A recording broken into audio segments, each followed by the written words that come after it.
Ésaïe chapitre 11, du verset 1 au verset 3. Je lis la parole de Dieu. Amen. Puis un rameau sortira du tronc d'Isaïe, et un rejeton naîtra de ses racines.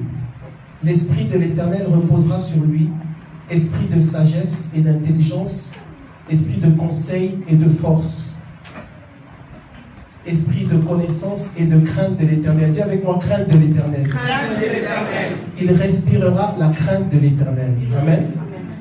Il ne jugera point sur l'apparence, il ne prononcera point sur un oui-dire. Amen. Amen. Genèse chapitre 22. Genèse chapitre 22. Genèse chapitre 22, du verset 9 au verset 18. Genèse chapitre 22. Est-ce que tu aimes la parole de Dieu? Amen. Moi j'aime la parole de Dieu. Amen. Genèse chapitre 9, chapitre 22, à partir du verset 9. Lorsqu'ils furent arrivés au lieu que Dieu lui avait dit, Abraham y éleva un autel et rangea le bois. Il lia son fils Isaac et le mit sur l'autel par-dessus le bois. Puis Abraham étendit la main et prit le couteau pour égorger son fils. Alors l'ange de l'Éternel l'appela des cieux et dit, Abraham, Abraham! Il répondit, me voici. L'ange dit, n'avance pas ta main sur l'enfant et ne lui fais rien, car je sais maintenant que tu crains Dieu et que tu ne m'as pas refusé ton fils, ton unique. Abraham leva les yeux et vit derrière lui un bélier retenu dans un buisson par les cornes. Et Abraham alla prendre le bélier et l'offrit en holocauste à la place de son fils. Verset 14. Abraham donna à ce lieu le nom de Jéhovah Jireh. C'est pourquoi l'on dit aujourd'hui à la montagne de l'Éternel, il sera pourvu. L'ange de l'Éternel appela une seconde fois Abraham des cieux et dit, je le jure par moi-même, parole de l'Éternel, parce que tu as fait cela et que tu n'as pas refusé ton fils, ton unique, je te bénirai, je te multiplierai et je multiplierai ta postérité comme les étoiles du ciel et comme le sable qui est sur le bord de la mer. Et ta postérité possédera la porte de ses ennemis. Toutes les nations de la terre seront bénies en ta postérité parce que tu as obéi à ma voix. Amen. Amen. Prions. Seigneur Dieu d'Abraham, Dieu d'Isaac, Dieu de Jacob. Seigneur, je te demande l'onction pour prêcher ta parole. Je demande l'onction prophétique, l'onction apostolique, l'onction royale, Seigneur, pour que tu parles à quelqu'un cet après-midi, pour que tu parles, pour que tu nous fasses du bien, pour que tu changes nos vies. Au nom de Jésus-Christ de Nazareth, Saint-Esprit, aide-moi et parle à tes enfants. Au nom de Jésus. Amen. Amen. Venez nous asseoir dans la présence de Dieu. Merci, Seigneur. Donc, j'aimerais que tu prennes des notes si possible aujourd'hui, s'il te plaît. Quand nous venons nous réunir et qu'on prêche ou qu'on enseigne la parole de Dieu, c'est bien de prendre des notes parce que ça t'aidera plus tard au moment où tu en as besoin. Amen. Donc prends des notes s'il te plaît. Aujourd'hui, nous allons voir beaucoup de versets bibliques. Amen. Si tu écoutes attentivement ce message aujourd'hui, normalement ta vie doit changer et va changer. Amen. Ta vie doit changer aujourd'hui. Vous savez, la Bible dit qu'il y a un temps pour tout. Il y a un temps pour monter, pour descendre, pour faire tout ce que tu veux. Mais aujourd'hui, c'est le temps pour que ta vie change. Amen. Amen. C'est le temps pour que ton attitude change et que les choses commencent à aller différemment dans ta vie.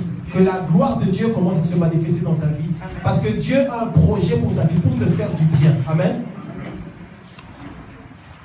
Donc, j'ai commencé à Lyon un enseignement dont le titre s'intitule « Les 10 tests de Dieu ».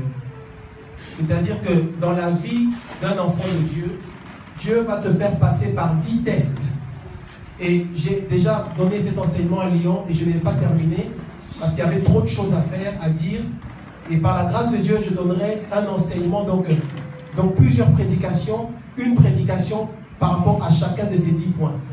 Mais aujourd'hui, je ne vais prendre qu'un seul point de tous ces 10-là. Amen. Alors si tu prends des notes, je te donne quand même les 10 points, les 10 tests que tu auras dans ta vie si tu marches avec Dieu. Note-les s'il te plaît. Premier test, c'est le test du temps. Le test du temps, c'est le test où Dieu t'a promis beaucoup de choses. Dieu t'a donné des prophéties, des révélations, des bonnes choses. Et tu dois savoir comment attendre l'accomplissement de ces promesses. C'est le test du temps. Deuxième test, c'est le test de la parole. Dis avec moi la parole. La parole. Troisième test, c'est le test de la crainte de Dieu. Le test de la crainte de Dieu. Aujourd'hui, on va voir le test de la crainte de Dieu. Amen. Ensuite, le test du service. Apprendre à servir Dieu. Dieu va attendre à ce que tu puisses être capable de servir Dieu, de servir les serviteurs de Dieu. Test suivant, le test du désert. Ensuite, le test de la patience. Ensuite, le test de la frustration. Ensuite, le test du découragement. Le test de la guerre. Le test de la guerre, c'est le test où tu dois apprendre à exercer, à te battre, à combattre la guerre avec les versets bibliques, avec Éphésiens 6, prendre les armes de Dieu. Ensuite, nous avons le test de la promotion. Comment tu fais quand Dieu t'élève? Donc, je reprends rapidement pour ceux qui prennent des notes. Premier test, le test du temps, le test de la parole, le test de la crainte de Dieu, le test du service, le test du désert, le test de la patience, le test de la frustration, le test du découragement, le test de la guerre et le test de la promotion. Amen. Amen. Est-ce que tu aimes la parole de Dieu? Amen. Bien-aimé dans le Seigneur, vous savez, moi j'ai une cousine qui, quand je suis arrivé ici en Europe il y a plusieurs années, je lui disais que nous, on prie beaucoup, tout ça. Et c'est une fille qui a grandi et qui est née ici en Europe. Et elle me disait, vous là-bas, les Africains, vous priez beaucoup vraiment. Vous priez toujours beaucoup, vous priez de longues heures, mais il n'y a rien qui se passe, vous souffrez beaucoup. La preuve, c'est qu'en Afrique, là, il n'y a rien qui se passe bien. Et j'ai fermé ma bouche. J'ai fermé ma bouche, pourquoi? Parce que nous, les Africains ou les hommes noirs, et d'ailleurs ça touche aussi certaines communautés d'autres races, nous prions beaucoup, on fait beaucoup de bruit, mais on a très très peu de résultats. Et moi, j'aime ce qu'on appelle l'honnêteté spirituelle. L'honnêteté spirituelle, c'est quand ça ne va pas, il faut reconnaître que ça ne va pas. Amen. Donc, il manque quelque chose dans la vie des enfants de Dieu. Il manque quelque chose. Il y a un élément qu'il faut ajouter. Et si tu ajoutes cet élément dans ta vie aujourd'hui, mon frère, ma soeur, Dieu ne ment pas. Tu verras des résultats dans ta vie. Bien aimé, si tu veux commencer à voir un tout petit peu Dieu s'occuper de toi, occupe-toi de Dieu comme Dieu veut qu'il puisse s'occuper de toi. Peu importe ton âge, que tu aies 3 ans ou 600 ans. Si tu mets en pratique la parole de Dieu, si tu commences à craindre Dieu, véritablement, tu auras des résultats dans ta vie. Amen. Amen. Alors, la crainte de Dieu. La crainte de Dieu, c'est quoi? Si tu n'as pas la crainte de Dieu, tu n'auras pas de résultats dans ta vie chrétienne. La crainte de Dieu. Dis avec moi la crainte de Dieu. La crainte de Dieu. La Bible dit que la crainte de Dieu, c'est le commencement de la sagesse. Mais il y a plusieurs définitions de la crainte de Dieu. Et aujourd'hui, on va voir une autre définition de la crainte de Dieu, de ce que veut dire la crainte de Dieu. Elle n'existe pas dans la Bible, mais il faut comprendre ce qui est écrit dans la parole de Dieu. Et nous avons pris cette histoire avec Abraham. Nous connaissons l'histoire d'Abraham. Dieu dit à Abraham qu'il allait lui donner un fils. Abraham va attendre pendant 25 ans, pendant longtemps, pendant plusieurs années, son fils que Dieu a promis. Abraham va même penser que finalement le fils dont Dieu parle, c'est le fils qu'il doit avoir avec sa servante. Et nous connaissons cette histoire. Abraham est allé voir donc sa servante. Abraham a eu un enfant avec elle. Et cet enfant-là, c'est Ismaël. Or, Ismaël n'était pas l'enfant que Dieu avait promis à Abraham. Abraham va devoir attendre encore longtemps afin que Isaac puisse venir. Finalement, Isaac est arrivé et Abraham était dans la joie. Alors, bien aimé dans le Seigneur, je ne sais pas si, quand nous lisons la parole de Dieu, c'est important qu'on puisse se placer dans le contexte et entrer vraiment dans la peau d'Abraham pour comprendre ce qui s'est passé. Dieu te promet quelque chose. Dieu te promet une bénédiction. Dieu te promet de te faire du bien. Dieu te promet ces choses et d'autres personnes sont au courant de ce que Dieu t'a promis. Le temps passe et tu deviens vieux et finalement tu vois que ce ne sera pas possible que ce que Dieu t'a dit puisse s'accomplir. Et les gens qui sont autour de toi, qui avaient entendu cette prophétie, qui avaient reçu cette parole, certains commencent à se moquer de toi, certains commencent à douter de ce que tu as dit, certains commencent même à douter de ton Dieu, certains commencent à dire, mais si vraiment ton Dieu est vrai, si vraiment ce que Dieu t'a dit est vrai, c'est que toi et ton Dieu, vous êtes fous, parce que toi, Abraham, tu es déjà trop vieux pour avoir un enfant. Bien aimé, finalement, qu'est-ce qui va se passer? Cet enfant va arriver. Parce que quand Dieu promet quelque chose, mon frère, ma soeur, Dieu ne peut pas mentir. Dieu accomplit toujours ce qu'il fait. La Bible dit que rien n'est impossible à Dieu, mais quand même il y a des choses, il y a une chose qui est impossible à Dieu. Dieu ne peut pas mentir. Si Dieu a dit quelque chose, il l'accomplira. Est-ce que quelqu'un me suit ce matin? Amen. Donc finalement, Isaac est arrivé. Et quand Isaac est arrivé, c'était une bénédiction inattendue pour Abraham. C'était quelque chose d'extraordinaire. Finalement, Dieu lui a donné cet enfant Isaac. Finalement, il a reçu l'accomplissement de la promesse de Dieu. Finalement, et nous nous mettons à la place d'Abraham. Finalement, Dieu te donne aussi ce que tu attendais. Finalement, Dieu te le donne. Finalement, Dieu permet que la bouche de tes ennemis puisse se taire. Finalement, Dieu permet que ceux qui se moquaient de toi puissent arrêter de parler. Parce que finalement, Dieu t'a donné cette chose-là. Donc, Abraham était dans la joie. Abraham était comblé. Un vieillard et sa femme qui était vieille aussi. Finalement, ils ont eu cet enfant Ismaël. Mais notre Dieu est tellement compliqué. Moi, je te pose la question aujourd'hui. Notre Dieu, est-ce qu'il est simple ou il est compliqué? Est-ce que dans ta vie, tu trouves que Dieu est simple? Ou est-ce que tu trouves que Dieu est compliqué? Dieu est compliqué si tu n'as pas la crainte de Dieu. Mais si tu as la crainte de Dieu, tu verras que Dieu est simple. Mais c'est une question qu'on se pose tous les jours. Dieu est-il simple ou Dieu est-il compliqué? Finalement, Dieu donne cet enfant Isaac. Isaac arrive. L'enfant promis. L'enfant de la promesse. Le cadeau de Dieu. Le miracle de Dieu.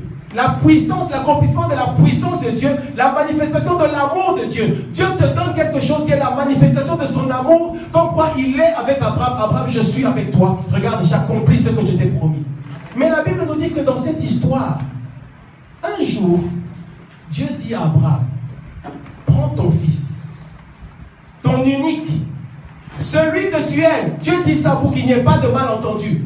Il dit, prends ton fils, ton unique, celui que tu aimes. Est-ce que tu sais bien, mais quand tu aimes quelqu'un ou quand tu aimes quelque chose, Dieu le sait, Dieu le voit. Amen. Dieu dit à Abraham, prends ton fils, prends Isaac, offre-le-moi en sacrifice au lieu que je t'indiquerai. La Bible dit qu'Abraham n'a même pas cherché à aller par 4 chemins. Il a pris l'enfant et il a commencé à se diriger vers le lieu que Dieu lui avait indiqué. Et rapidement, la Bible dit que Abraham a pris Isaac, il l'a lié, il l'a préparé, il l'a posé sur l'autel pour offrir un sacrifice à Dieu. Bien aimé, est-ce que tu imagines? Dieu te demande de prendre ton enfant à toi. Qui a des enfants ici? Ton enfant à toi. L'enfant qui est sorti de tes entrailles. L'enfant que tu aimes. Ton enfant chéri que tu as attendu pendant longtemps. Dieu te dit, prends cet enfant-là et offre-le-moi en sacrifice. C'est-à-dire que quand tu l'auras fait, normalement cet enfant-là ne sera plus, il ne vivra plus, il sera mort. Tu auras tué ton enfant. La Bible dit qu'Abraham a obéi à la parole de Dieu. Abraham a tout préparé l'autel. La Bible dit qu'il a pris son couteau. Il était sur le point de frapper l'enfant. Et c'est là que l'ange de Dieu crie, Abraham, Abraham, ne touche pas l'enfant, verset 12. N'avance pas ta main sur l'enfant et ne lui fais rien. La Bible dit que l'ange a dit, car je sais maintenant que tu crains Dieu. Amen. Amen. Et que tu n'as pas refusé ton fils, ton unique. Ça, c'est ce que l'ange dit. Ensuite, la Bible nous explique qu'Abraham a levé les yeux, il a vu qu'il y avait un animal qui avait été préparé par Dieu. Mais cette histoire, bien aimée, elle est interprétée de plusieurs manières dans le monde entier. Il y en a qui disent que on se pose la question, mais pourquoi Dieu a demandé à Abraham d'offrir son fils Isaac? Pourquoi? Certains disent que c'est le test de la foi. Certains disent que c'est le test de l'obéissance. Certains disent que ce sont les épreuves de Dieu. Pourquoi Dieu a-t-il mis Abraham dans cette position-là où Abraham doit sacrifier ce qu'il a de plus cher? Ce qu'il a de plus cher, ce qu'il chérit le plus, ce qui est la source de sa joie, ce qui est la source de son assurance, ce qui est normalement le fruit de toutes ses prières, la source de la paix qu'il a dans son cœur. Dieu lui demande de prendre ça et de l'offrir en sacrifice.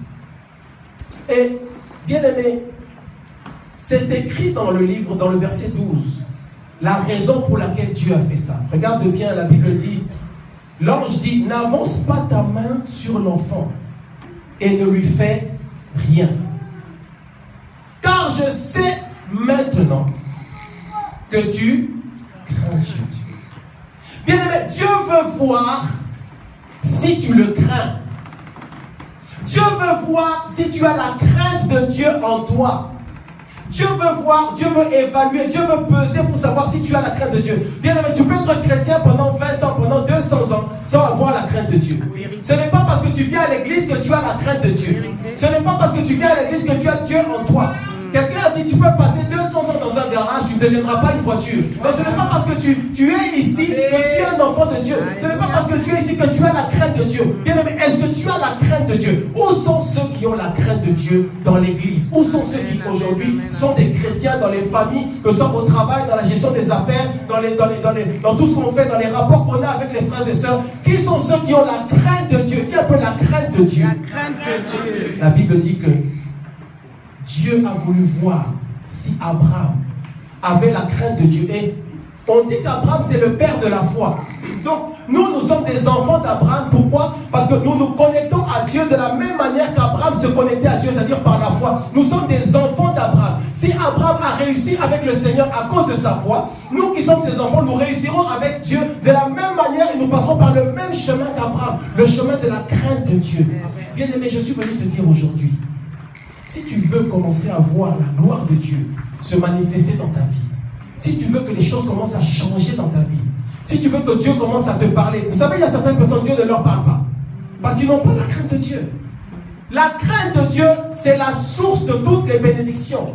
La crainte de Dieu fait beaucoup de choses. Et aujourd'hui, dans ce message sur le test de la crainte de Dieu, on va voir 12 bienfaits de la crainte de Dieu, 12 conséquences de la crainte de Dieu, parce que moi, je pense que par rapport à ce que Dieu nous demande, c'est bon pour nous de savoir pourquoi est-ce que Dieu nous demande certaines choses. Et surtout de pouvoir voir qu'est-ce que nous bénéficions, qu'est-ce que nous gagnons en marchant dans la crainte de Dieu. Et aujourd'hui, je te demanderai, s'il te plaît, de prendre des notes par rapport à ces 12 points-là, pour que tu puisses avoir des références qui vont te montrer à quoi ça sert d'avoir la crainte de Dieu. Qu'est-ce que je gagne véritablement à avoir la crainte de Dieu? On a beaucoup prêché sur la crainte de Dieu en parlant de la colère de Dieu quand tu ne crains pas Dieu. Et c'est vrai que si tu ne crains pas le Seigneur, tu seras frappé. Est-ce que tu le sais? Si tu ne crains pas Dieu, tôt ou tard, quelqu'un m'a dit qu'il ne faut pas dire tôt ou tard, il faut dire au temps de Dieu. Au temps de Dieu, tu seras frappé. Ésaïe 1,19, la Bible dit, si vous vous décidez pour l'obéissance, vous mangerez les meilleures productions du pays. Mais si vous êtes rebelle, vous serez frappé par l'épée. Est-ce que nous comprenons? Amen. Avec Dieu, comment ça marche? Soit tu obéis à Dieu, soit tu le crains et tu as de bonnes conséquences, soit tu ne crains pas Dieu et l'ennemi va détruire ta vie. Et Dieu va permettre à Satan de détruire ta vie. Et ta vie sera totalement détruite parce que tu t'es livré toi-même au diable. Amen. Nous avons quand même lu en commençant ce verset dans Ésaïe chapitre 11.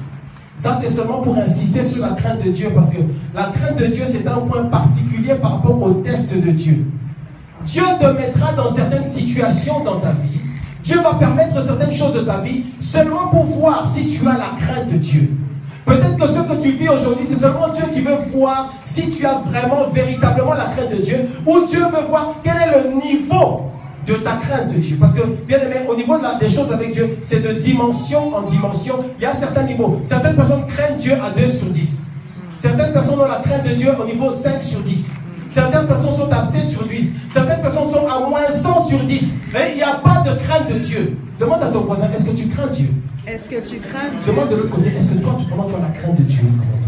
Demande-lui, regarde-lui, attends une réponse. Dis, est-ce que toi, tu as la crainte de Dieu?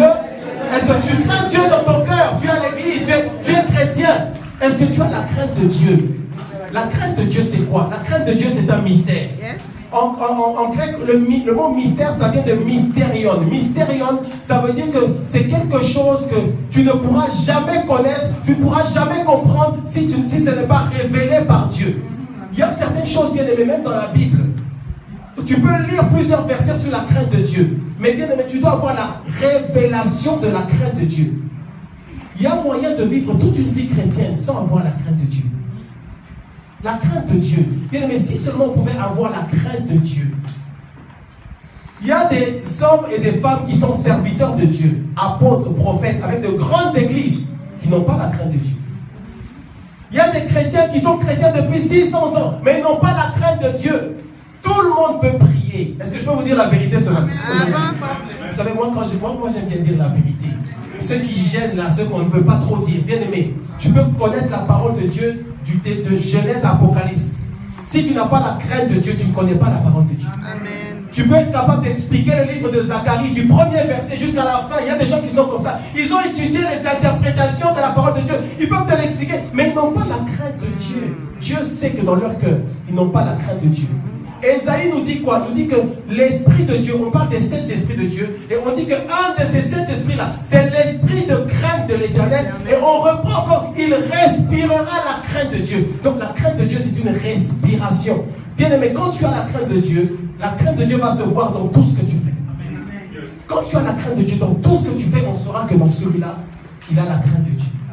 Peu importe ce que tu vis, peu importe ce qui se passe dans ta vie, il y a toujours une différence entre celui qui craint Dieu et celui qui ne craint pas Dieu. Bien aimé, moi je veux être parmi ceux qui craignent Dieu. Est-ce que tu veux être parmi ceux qui craignent Dieu? Amen. Ceux qui ont la crainte de Dieu dans le cœur. La crainte de Dieu, c'est quoi? La crainte de Dieu ne veut pas dire que tu seras parfait ou parfaite. La crainte de Dieu ne veut pas dire que tu ne tomberas pas dans le péché. Mais celui qui a la crainte de Dieu, dès qu'il tombe dans le péché, il se relève et il se remet en accord avec Dieu et il continue à marcher. C'est ça la crainte de Dieu. Celui qui a la crainte de Dieu, quand tu as péché, quand il a péché, quelques temps après, quelques heures après, quelques minutes après, tu commences à sentir que il y a quelque chose que j'ai fait là. Alléluia.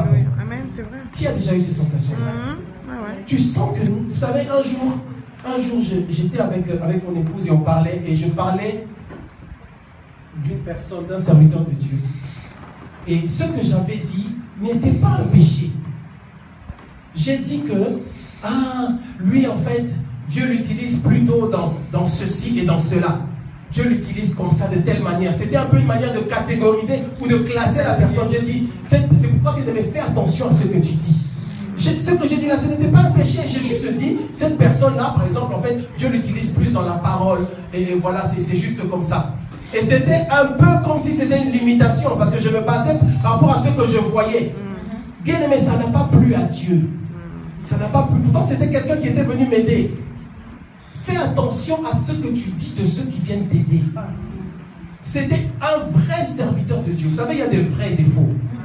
Est-ce que tu sais qu'il y a des vrais et des faux? Toi, tu vois que chaque fois qu'il y a quelqu'un qui prêche, c'est un vrai serviteur de Dieu. Je t'assure, il y a des vrais et il y a des faux serviteurs. Mais là, c'était un vrai. Amen. Fais attention à ce que tu dis sur les vrais serviteurs. Attention. Et j'ai dit à ma femme, je lui ai dit, cet homme-là, Dieu lui a donné ça et ça et ça. Donc je vois à peu près qui il est, comment il travaille, Dieu lui a donné ça, ça, ça. On s'est arrêté dans un parking, on descend de la voiture, je fais un pas, 2 pas, et j'ai commencé à me sentir mal. Je me demandais, mais qu'est-ce qui se passe avec moi? Je me sentais mal, j'avais l'impression que j'avais péché ou commis un grand péché. Bien aimé, j'ai commencé à prier. J'ai dit à mon époux, je me sens mal, peut-être c'est par rapport à ce que j'ai dit là. J'ai commencé à prier. Pendant quelques heures, Dieu a mis ce poids en moi. J'ai dit, Seigneur, je te demande pardon pour ce que j'ai dit là. C'était tellement fort. J'ai failli appeler la personne dans un autre pays pour lui dire. Vous vous rendez compte? Donc tu appelles quelqu'un qui est, je ne sais pas, en Zambie pour lui dire, je te demande pardon, je ne t'ai pas insulté, mais j'ai juste dit que toi tu n'as que ça, et je te demande pardon parce que Dieu me convainc que c'est un péché. Bien aimé, ça c'est la crainte de Dieu. Je ne dis pas ça je dis ça pour que tu comprennes la crainte de Dieu. Tu dois avoir aussi à un moment donné l'Esprit de Dieu qui te dérange. Quand tu as fait quelque chose, l'Esprit de Dieu doit te reprendre. Et c'est ça qui montre que tu as le Saint-Esprit. Si tu n'as pas ça, c'est que tu n'as pas le Saint-Esprit. Parce que le Saint-Esprit va te... Tu sens que... Non, c'est ce que j'ai fait là. Et même dans les familles, il y a des choses qui se passent. Si tu as la crainte de Dieu, même si ça ne te concerne pas, quelque chose en toi se dit non. C'est pas bien ça. Ça, c'est pas bien. Et tu ne te tais pas, tu parles. La Bible dit que l'amour se réjouit de la vérité. L'amour ne se réjouit pas de l'injustice. Si tu as vraiment la crainte de Dieu, comme quelque chose se passe, même en secret, Dieu doit voir que dans ton cœur, tu n'aimes pas ça. Mais pas que dans ton cœur, tu dis oui, c'est bien. Tu sais bien que c'est mauvais, mais quand même, ça te plaît. J'avance rapidement. La crainte de Dieu, c'est quoi? Dans le cas d'Abraham, la crainte de Dieu n'est pas indiquée ici comme vraiment étant un verset biblique. Mais on peut le comprendre en lisant entre les lignes. La crainte de Dieu, la définition d'aujourd'hui de la crainte de Dieu, c'est quoi? La crainte de Dieu, c'est quand tu décides d'obéir à Dieu à tout prix. Dis un peu à tout prix. C'est-à-dire, peu importe ce que Dieu te demande, tu viens et comme Dieu t'a demandé de donner ton fils unique, celui que tu aimes, Isaac, tu le prends et tu décides d'obéir à Dieu. Quel est le niveau de ton obéissance? Quel est le niveau de la crainte de Dieu? Bien aimé, si nous commençons vraiment à craindre Dieu, il y aura une différence. Amen, c'est vrai. Il y aura une différence. Rapidement. 12 raisons de craindre Dieu. 12 bienfaits, 12 bénéfices par rapport à la crainte de Dieu. Et Psaume chapitre 145. Psaume 145. S'il te plaît, prends des notes. Comme ça, tu auras des références. Psaume chapitre 145. Psaume chapitre 145. Psaume 145, verset 19. Psaume 145, verset 19. J'espère que tu aimes les enseignements. Amen. J'espère que tu aimes la parole de Dieu. Ah oui. Il n'y a pas que reçois, tombe, roule-toi par terre, crie, oh, tu trembles. Non, tu dois entendre et aimer la parole de Dieu. Amen. Psaume 145, verset 19. La Bible dit: il accomplit les désirs de ceux qui le craignent. Qui n'a pas trouvé? Trouve bien. Psaume 145, verset 19. Psaume 145, verset 19. Il faut qu'aujourd'hui tu repartes avec des raisons de craindre Dieu. Amen. Parce que nous ne devons pas seulement craindre Dieu parce que Dieu va nous frapper. Tu dois craindre Dieu parce que tu veux aussi avoir les bienfaits, les bénéfices, les bonnes choses qui viennent, parce qu'il y a des conséquences quand tu crains Dieu. Amen. Psaume chapitre 145, verset 19. Il accomplit les désirs de ceux qui le craignent. Amen. Il entend leurs cris et il les sauve.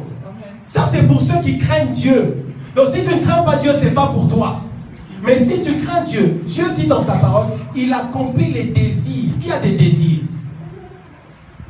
Si tu as des désirs, lève la main, ne fais pas semblant. Nous avons des désirs. Je sais que tu as des désirs. La Bible dit, il accomplit les désirs de ceux qui le craignent. Donc, Dieu ne peut pas mentir. Dieu dit, si tu me crains, j'accomplirai tes désirs. En fait, il n'accomplira pas vraiment ce que toi tu veux. Mais à cause du fait que tu crains Dieu, tes désirs vont changer. Tes désirs vont devenir compatibles avec ce que Dieu veut et Dieu les accomplira. Est-ce que nous comprenons? Deuxième chose, Psaume 34, verset 8. Psaume 34, verset 8. Psaume 34, chapitre 34, verset 8. La Bible dit: l'ange de l'Éternel campe. Psaume chapitre 34, verset 8. L'ange de l'Éternel campe autour de ceux qui le craignent. Si tu crains Dieu, l'ange de Dieu campe à tes côtés. Pourquoi est-ce que tu dois aimer la crainte de Dieu, vouloir craindre Dieu? Parce que l'ange de Dieu va camper. Bien aimé, qu'est-ce que ça veut dire? La crainte de Dieu, ça attire les anges. Est-ce que nous comprenons? Les anges sont des esprits qui sont au service de Dieu.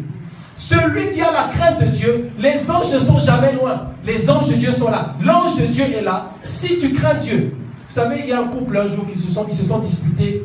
Et la Bible dit que quand on se met en colère, on ne doit pas se coucher comme ça. Tu connais cette parole-là? Et ils se sont disputés et ils ont décidé de dormir comme ça. Chacun, il y en a un qui regardait à gauche et l'autre qui regardait à droite. Pendant la nuit comme ça, Dieu a ouvert les yeux de cet homme. Et il a vu un grand chien.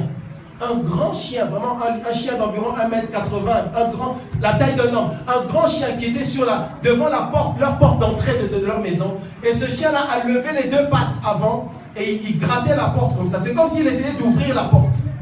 Et Dieu lui a montré pour qu'il voit que ce sont les conséquences quand on ne craint pas Dieu. Est-ce que quelqu'un m'entend? Bien aimé, si tu ne crains pas Dieu, ces choses-là vont s'approcher de toi. L'ange n'est pas avec toi. Or, la Bible dit, celui qui a la crainte de Dieu, l'ange de Dieu campe pour le protéger, pour intervenir. La Bible dit quoi ici? Que l'ange va les sauver. N'est-ce pas?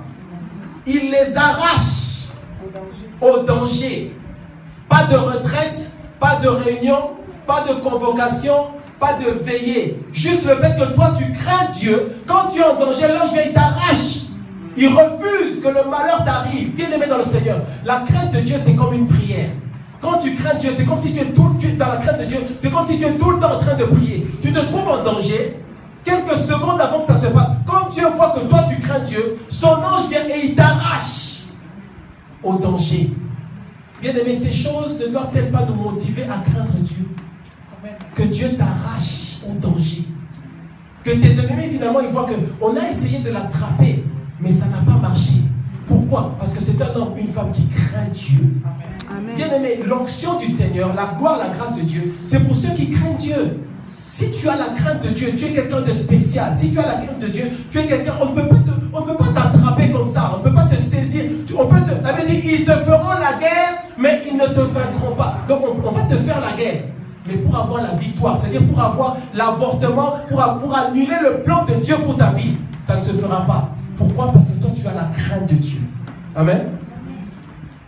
La crainte de Dieu Aujourd'hui, j'ai juste pris 12 points, mais en réalité, bien aimé dans le Seigneur, il y en a beaucoup plus et on n'aura pas le temps de tout voir. Je vais juste prendre ces 12 points-là. La crainte de Dieu, elle fait beaucoup de choses, beaucoup de choses.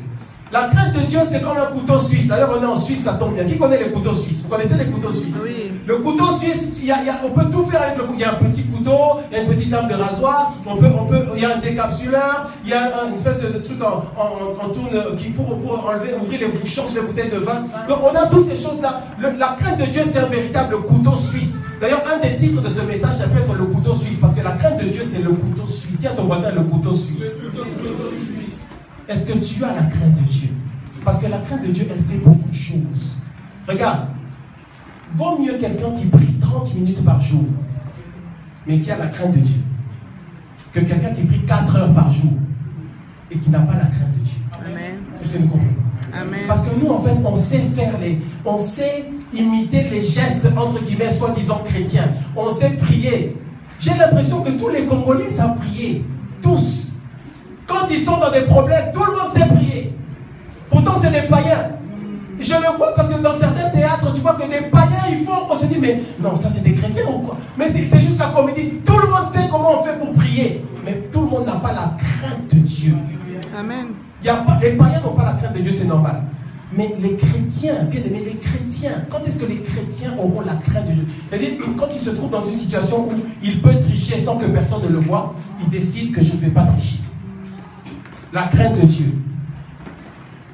2 Corinthiens chapitre 7 verset 1. 2 Corinthiens chapitre 7 verset 1. J'espère que tu aimes la parole de Dieu. Amen. 2 Corinthiens chapitre 7 verset 1. La Bible dit, 2 Corinthiens chapitre 7 verset 1. Ayant donc de telles promesses, bien-aimés, purifions-nous de toute souillure de la chair et de l'esprit, en achevant notre sanctification dans la crainte de Dieu. Ça veut dire quoi? Ça veut dire que la crainte de Dieu permet d'arriver à la sanctification. Il y a plusieurs manières de se sanctifier. Une des manières de se sanctifier, bien aimé, nous sommes appelés à la sanctification. Est-ce que tu sais que nous sommes appelés à la sanctification? La sanctification, c'est quoi? C'est-à-dire que tu vis dans la sainteté. En toi, il n'y a rien de mauvais. En toi, il n'y a aucun péché. Tu vis en accord total avec Dieu. La Bible dit qu'un des chemins pour arriver, pour achever la sanctification, c'est le chemin de la crainte de Dieu. Pourquoi est-ce qu'aujourd'hui, même les chrétiens, même les couples chrétiens divorcent? Pourquoi est-ce qu'aujourd'hui, les chrétiens ont un mauvais cœur? Les chrétiens sont jaloux, les soi-disant enfants de Dieu qui chantent dans l'église. Ils sont hypocrites, ils ont de mauvaises pensées. Vous savez pourquoi? Il n'y a pas la crainte de Dieu. Il n'y a pas la crainte de Dieu. Vérité. Il y a pas, chacun à son niveau. En fait, aujourd'hui, chacun applique la Bible comme il veut. Chacun a son interprétation de la Bible. Donc chacun prend la Bible et il fait sa petite cuisine. Un jour, il y a un cousin au pays qui me dit, et comment donc tu prends la parole et puis tu transformes ça comme tu veux, tu te positionnes, tu dis pour moi c'est ça. Bien aimé, ce n'est pas comme ça. C'est pour ça qu'on tourne en rond et on n'a pas de résultat. Si tu veux faire, essaye un peu de craindre Dieu, tu verras. Essaye un peu de craindre Dieu, tu verras comment Dieu agit dans la vie de ceux qui le craignent. Amen. Amen. Proverbe chapitre 14. Proverbe chapitre 14, versets 26 à 27. Proverbe chapitre 14, verset 26. Proverbe chapitre 14, verset 26. La Bible dit, celui qui craint l'Éternel, Proverbe chapitre 14. Tout le monde y est? Proverbe chapitre 14, verset 26. Parce que si tu ne sais pas à quoi ça sert de craindre Dieu, tu ne seras pas motivé pour craindre le Seigneur. Tu dois comprendre pourquoi est-ce que je dois craindre Dieu. Qu'est-ce que je gagne? Qu'est-ce que j'y gagne? En quoi est-ce que ça devrait m'intéresser de craindre Dieu? Peut-être qu'aujourd'hui, tu es dans une position où tu as une décision à prendre. Peut-être qu'aujourd'hui, tu te poses des questions. Qu'est-ce que Dieu attend de moi? Seigneur, je fais beaucoup de choses et ça n'avance toujours pas. Seigneur, je prie. Seigneur, je jeûne. Je fais toutes ces choses-là. Bien aimé, tu peux prier du matin au soir. Tu peux jeûner pendant 20 ans. Si tu n'as pas la crainte de Dieu, tu jeûnes, mais il y a des gens que tu n'aimes pas dans ton cœur. Tu jeûnes, mais il y a des gens à qui tu ne parles pas. Tu jeûnes, mais il y a des gens à qui tu n'as pas pardonné. Tu jeûnes, mais tu es dur dans ton cœur.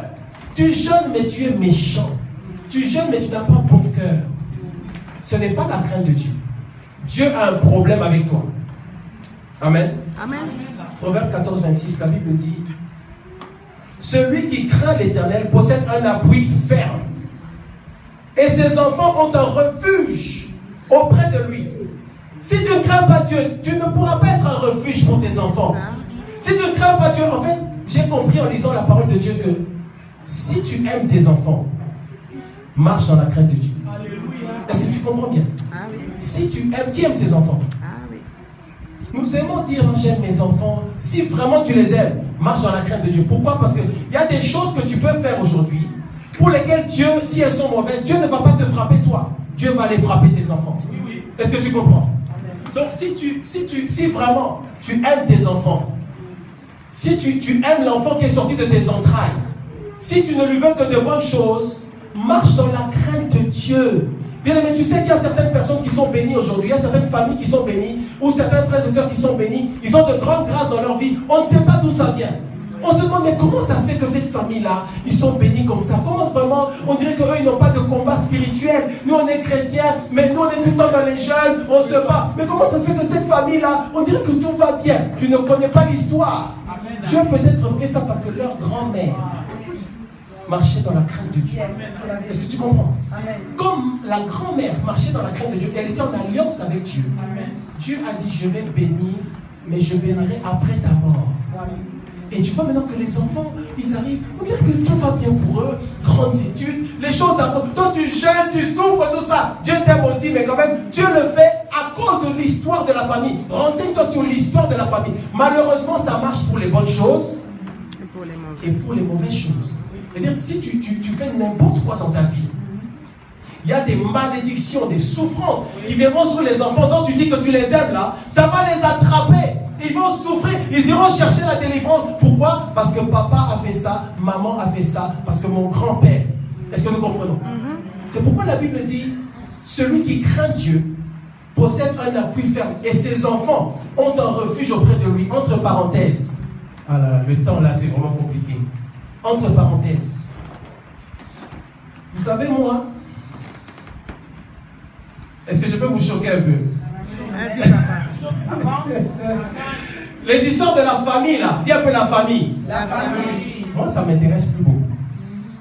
Jésus a dit, mon père et ma mère c'est qui? Ceux qui font la volonté de Dieu. Bien aimé, aujourd'hui la famille, bien aimé, la famille, la vraie famille, c'est ceux qui craignent Dieu, ceux qui sont conduits par le Saint-Esprit. Et eux ils ne te feront pas de mal. Mais ceux qui ne connaissent pas Dieu, tôt ou tard, un jour, tu verras, tu sauras que vous n'avez pas le même esprit. Oh, tonton, tantine, tonton, les enfants, tonton. Plus tard, tu sauras qui est tonton. Ton vrai tonton, il est tonton s'il a le Saint-Esprit. C'est pourquoi Jésus a dit, heureusement que Jésus a dit ça, sinon on allait dire, oh, vous n'aimez pas la famille, vous êtes contre la famille. Mais Jésus-Christ, Dieu a dit que, mon problème, qui est mon père, ma mère? Qui? Maman, papa, qui es-tu? Qui es-tu? Sois délivré de ça. Qui est mon père, ma mère? Jésus-Christ qui est bon, qui est amour, qui normalement ne pourrait pas dire ça. Il a dit, mon père, ma mère, c'est qui? C'est ceux qui marchent et qui font la volonté de mon père. Sinon tu es papa, maman comme ça. Je fais attention parce qu'un jour, tu risques de te lever contre moi. Est-ce que quelqu'un comprend? Amen. Verset 27. La crainte de l'Éternel, Proverbe 14, 26, est une source de vie. Pour détourner des pièges de la mort. Qui veut mourir? Personne ne veut mourir. Mais la Bible dit que c'est la crainte de Dieu qui va faire que quand la mort vient, la mort ne peut pas t'atteindre. Seulement pourquoi? Parce que toi tu crains Dieu. Les pièges de la mort.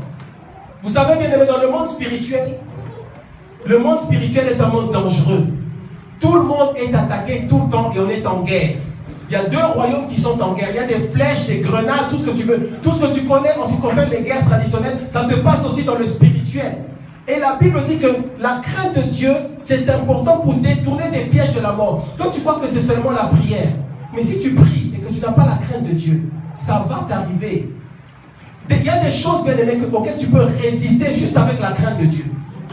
Il y a des choses, juste parce que tu crains Dieu, ces choses-là essaient de s'approcher de toi, mais ça ne peut pas te toucher. Pourquoi? Parce que toi, tu as la crainte de Dieu. Est-ce que tu peux recevoir ce secret aujourd'hui, ce mystère aujourd'hui?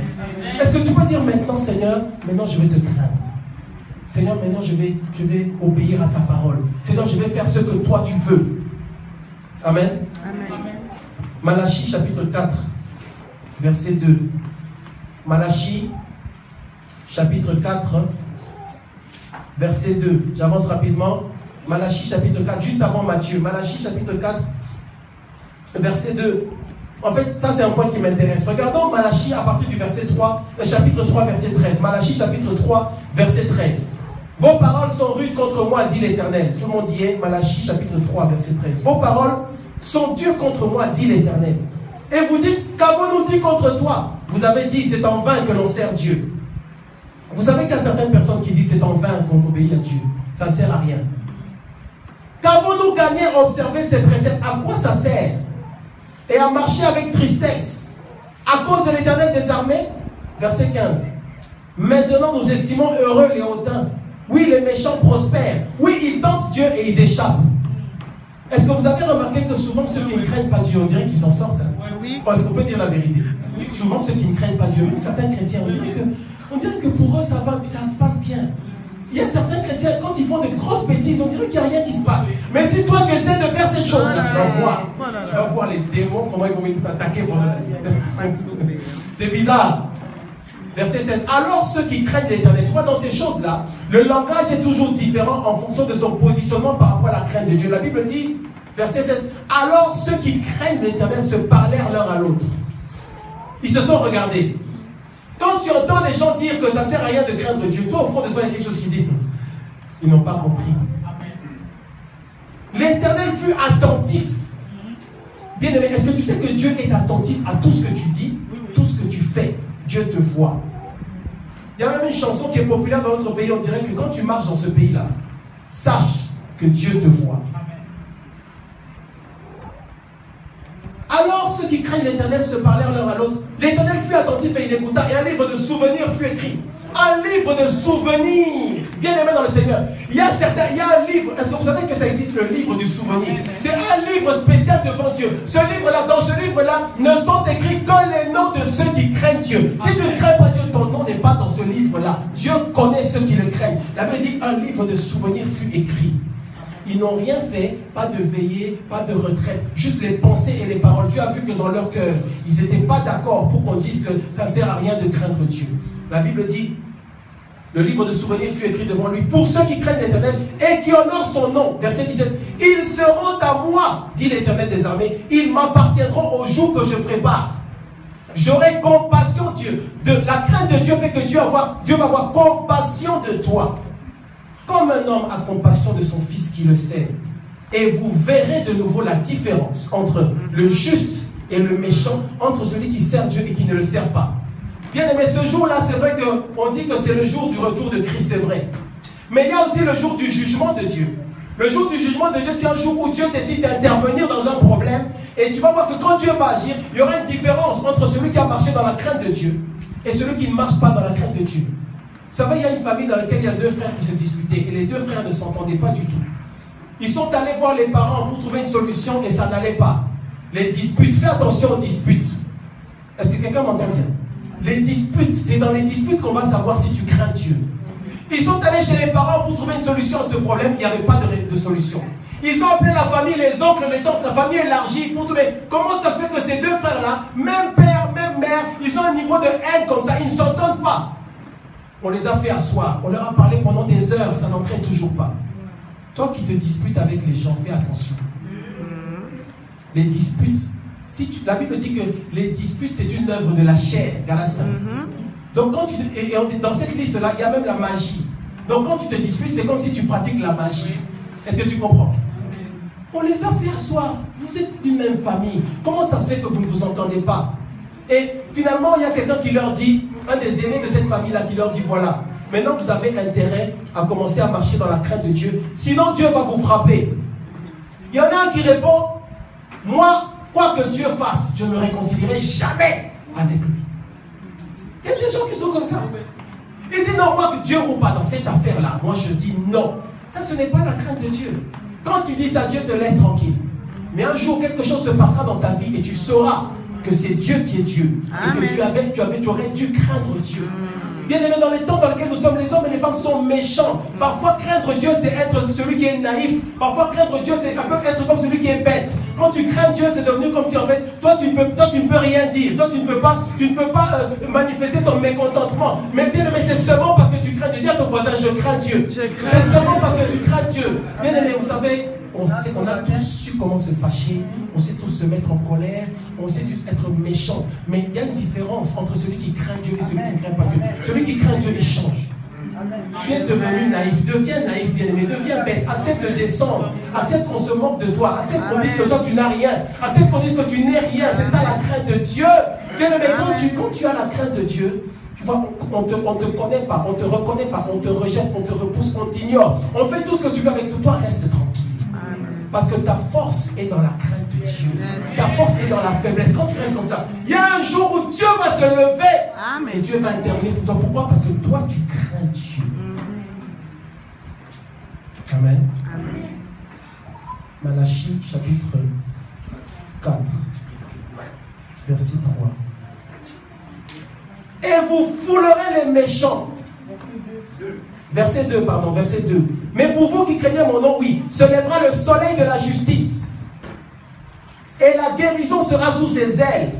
Et vous sortirez, et vous sauterez comme des veaux d'une étable. Bien aimé, Dieu a réservé une grande joie pour ceux qui le craignent, au temps convenable. La Bible dit le soleil de la justice. Donc, il y a une notion de justice de Dieu. Bien aimé, parfois nous passons dans des situations où on ne comprend pas ce qui se passe, on ne sait pas quoi faire. Et tu as besoin que Dieu fasse justice. Mais continue seulement dans la crainte de Dieu. Continue dans la crainte de Dieu. Continue dans la crainte de Dieu. Dieu se lèvera en son temps pour toi. La justice de Dieu se manifestera. Bien aimé, parfois quand la justice de Dieu se manifeste, tu auras pitié de tes ennemis. Tu auras pitié d'eux. Mais tu dois attendre que Dieu agisse. La Bible dit que ces choses-là sont réservées pour ceux qui craignent Dieu. Est-ce que tu crains Dieu? La Bible dit, verset 3, et vous foulerez les méchants, car ils seront comme de la cendre sous la plante de vos pieds au jour que je prépare. Bien aimé, il y a un jour qui est préparé où tu seras au-dessus de tes ennemis. Tu seras au-dessus de ceux qui te font souffrir. Tu seras au-dessus de ceux qui ont marché sur toi. Si tu persévères dans la crainte de Dieu, la crainte de Dieu, ce n'est pas je crains Dieu le lundi, je crains Dieu le mardi, le mercredi, jeudi et vendredi, je fais comme on veut, et puis j'irai à l'église le dimanche pour craindre Dieu. La crainte de Dieu, tu dois respirer. La Bible dit, il respirera la crainte de Dieu. Donc, tu continues dans la crainte de Dieu du lundi, du 1er au 30, du 1er au 31 décembre. Tu es dans la crainte de Dieu. Dis avec moi la crainte de Dieu. Quand tu rentreras chez toi ce soir, quand on va te demander qu'est-ce qu'on a prêché aujourd'hui, tu diras la crainte de Dieu. Amen. Si tu veux que ta vie change, Psaume chapitre 25. Psaume. Oh là là, le temps. Psaume chapitre 25, verset 14. L'amitié de l'Éternel est pour ceux qui le craignent. Et son alliance leur donne l'instruction. Ça veut dire quoi? Si tu crains Dieu, Dieu est ton ami. Dieu va t'instruire. Dieu va te révéler certaines choses. Est-ce que tu sais, bien aimé dans le Seigneur, qu'il y a certaines choses qui concernent ta vie, tu ne les auras pas par rapport à la prière. Tu ne les auras pas par rapport à tes jeûnes. Certaines révélations, certaines informations secrètes de Dieu, classifiées spirituelles, ces choses-là ne viendront sur toi que quand tu auras la crainte de Dieu. C'est pourquoi la Bible dit que l'amitié de Dieu est pour ceux qui le craignent. Pas forcément pour ceux qui prient, parce que tout le monde peut prier. Mais craindre Dieu, c'est autre chose. Il dit, son alliance leur donne l'instruction. Quand tu crains Dieu, tu maintiens l'alliance avec ton Dieu. Et Dieu viendra te voir pendant la nuit et te dire des choses que tu ne connais pas. Mais il y a certaines choses, tu peux prier pendant 20 ans. Dieu ne te dira pas ces choses-là. Tant que tu n'auras pas la crainte de Dieu. C'est la crainte de Dieu qui va faire que Dieu va décider de venir. Dans la parole de Dieu, il y a plusieurs endroits où Dieu dit, comment cacherai-je cette chose à mon serviteur? Il y a des choses, bien aimé, Dieu ne peut pas te le cacher. Parce que tu as la crainte de Dieu. Bien aimé, si tu as la crainte de Dieu, Dieu va commencer à te parler. Il y a des gens qui se posent la question, mais comment ça se fait que Dieu ne me parle pas? Moi, Dieu parle toujours aux autres, et moi, Dieu ne me parle pas. Moi aussi, je vais avoir des rêves, des révélations. C'est aussi disponible pour toi. Le problème, c'est que tu dois élever le niveau de la crainte de Dieu en toi. Moi, j'étais comme ça. Pourquoi est-ce que Dieu ne me parle pas? Je ne comprends pas. On va dans les réunions, tout ça, Dieu ne me dit rien, moi je ne vois rien. Le problème, c'était la crainte de Dieu. Si tu commences à craindre Dieu, bien aimé, Dieu ne parle pas que aux pasteurs et aux apôtres. Dieu veut te parler à toi personnellement dans ton lit pendant que tu dors. Mais tu dois te coucher avec la crainte de Dieu. Est-ce que vous comprenez? Amen. Proverbe, chapitre 10, verset 27. Proverbe, chapitre 10, verset 27. Je vais m'arrêter là parce qu'on n'a pas beaucoup de temps. Proverbe, chapitre 10, verset 27. La Bible dit, la crainte de l'Éternel augmente les... Qui a trouvé? Proverbe chapitre 10, verset 27. La crainte de l'Éternel augmente les jours. Amen. Ça veut dire que la crainte de Dieu va faire que tu vas vivre plus longtemps sur terre. Qui veut mourir avant son temps? Personne. Attends, toi tu ne veux pas mourir avant ton temps. Qui veut mourir avant son temps? Personne. Hein? Qui veut mourir avant son temps? Personne. Vous savez pourquoi? Parce que c'est une bonne chose que de vivre sur terre avec le Seigneur. Mais la Bible dit que la crainte de Dieu va augmenter tes jours. Il y a certaines personnes qui meurent, on les enterre. Tout ça seulement pourquoi? Pas de crainte de Dieu. Ils vivaient n'importe comment, ils vivaient sans la crainte de Dieu. Peut-être que ce message aujourd'hui est là pour te sauver la vie. Amen. Il y a certaines personnes qui meurent juste parce qu'il n'y a pas la crainte de Dieu. Il y a certaines personnes, quand Dieu les voit, ok, celui-là n'a plus besoin. Pourquoi il reste là? Allez, il part. Pourquoi? Parce qu'il n'y a pas la crainte de Dieu. La crainte de Dieu, c'est ce qui nous manque. La crainte de Dieu, c'est quelque chose qui est très important. Dernier verset, Proverbe 19. Proverbe 19, verset 23. La crainte de l'Éternel mène à la vie. Et l'on passe la nuit rassasié, sans être visité par le malheur. Le malheur. Le malheur cherche ceux qui n'ont pas la crainte de Dieu. Le malheur cherche ceux qui n'ont pas la crainte de Dieu. Si tu veux que les choses commencent à se passer bien dans ta vie, commence à chercher la crainte de Dieu. Je vais demander à la sœur Muriel de venir pour prendre place avec les sœurs pour chanter. On va prier un tout petit peu.